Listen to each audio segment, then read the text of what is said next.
Welcome to Sustainable Packaging Explained, your guide to sustainable materials, methods, and package design produced by the Emerging Brands Alliance in conjunction with Packaging World. Today's episode is a special market spotlight on sustainability in cosmetics and personal care packaging. According to a global sustainable study from Simon-Kucher & Partners, 85% of people globally indicate that they have shifted their purchase behavior toward being more sustainable in the past 5 years. Regardless of the market, consumers are seeking authenticity in sustainability claims, and non-transparent brands are being called out for inconsistencies. In the world of cosmetics and personal care, this is no exception. Consumers, suppliers, brands, and retailers are putting a heavier focus on sustainability than ever before. At the Packaging Recycling Summit held in Atlanta, Georgia last November, representatives from brand owner Estee Lauder Companies and retailer Ulta presented their collaborative approach to packaging sustainability in response to consumers' request for more sustainability in the segment. A lot of what I'm going to share here today is what's publicly available, but our own internal research really supports this.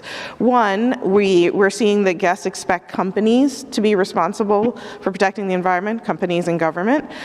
So they're not expecting that they're going to be the ones to do the work. They really want us to do it. But also that they are, especially younger consumers, that Gen Z guest is really starting to shop their values in a very different way. They will not shop a product if they think it has negative environmental or social impacts.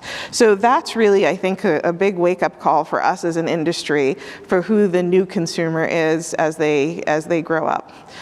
But narrowing down to beauty, within beauty, we actually find the beauty shopper is very interested in sustainable packaging. And they look at and consider options for less packaging overall.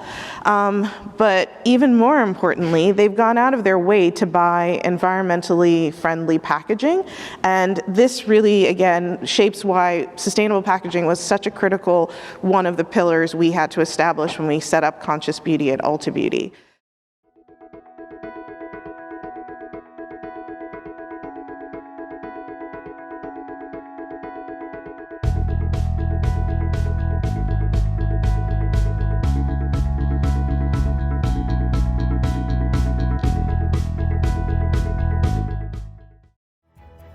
Within the personal care and cosmetics industry, 3 sustainable trends emerge: refill and reusable packaging, products made from PCR, and recyclable packaging.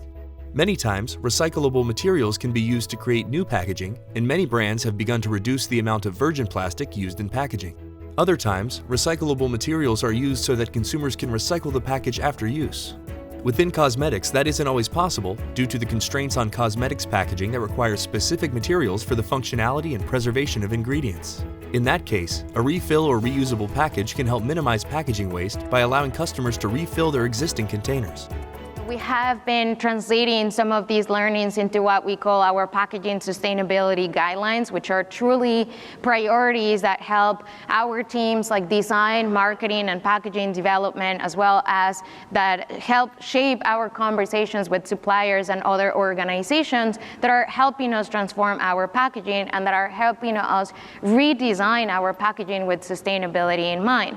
These examples are some of the examples of the brands and products that are participating in Conscious Ulta Beauty, as well as Conscious Beauty at Ulta, as well as other platforms, whether that is of our brands or others, in communicating our progress and our initiatives towards packaging sustainability and recycling. As you can see here, the 2 packages that we have here, our bottle and our jar, iconic products both in the portfolio of Estee Lauder brand, have been redesigned so that our decorations, as well as the materials and formats that we are utilizing, are compliant with some of the current curbside recycling criteria.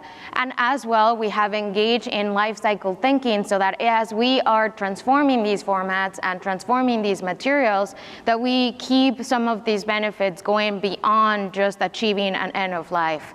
For some of our packages, achieving recyclability becomes very difficult, and you will hear a little bit more about how we are partnering with others during our conversation with MIT and the Sustainability Consortium, such as for makeup products products, which represent a very challenging category for cosmetics, which will be makeup, that due to the small size format as well as other constraints such as the use of many multiple materials necessary for the functionality of these packages, prevents for us to achieve recyclability. And as a result, we embed other principles of packaging sustainability such as reuse or refill as we continue to explore innovations or solutions that will help us achieve recyclability in the future. One challenge in the space is that due to the small size of cosmetics containers, they do not perform well through the recycling journey at material recovery facilities. However, companies are exploring how to create these packages for refill and reuse to extend the life of the package before disposal. As evident from the Packaging Recycling Summit event, ELC and Ulta's combined efforts are aiming to help the beauty industry to redefine recyclability and sustainability while influencing industry players to create more sustainable circular packages. With an increase in demand for sustainable cosmetics and personal care products, and with CPGs and retailers taking interest in the state of the industry, sustainable packaging within the space is set to grow. Of course, as you explore new materials for your package, it's important to conduct a comprehensive life cycle analysis to determine if a PCR-based recyclable or refill package is the optimal choice for your product. And join us for the 2024 Packaging Recycling Summit held this September in Anaheim. The summit, presented by Packaging World, engages brands, materials suppliers, reprocessors, and material recovery facilities, or MRFs, to shed light on all links of the circular supply chain. Thanks for watching, and be sure to subscribe to our YouTube channel for more videos on sustainability, packaging, and scaling operations.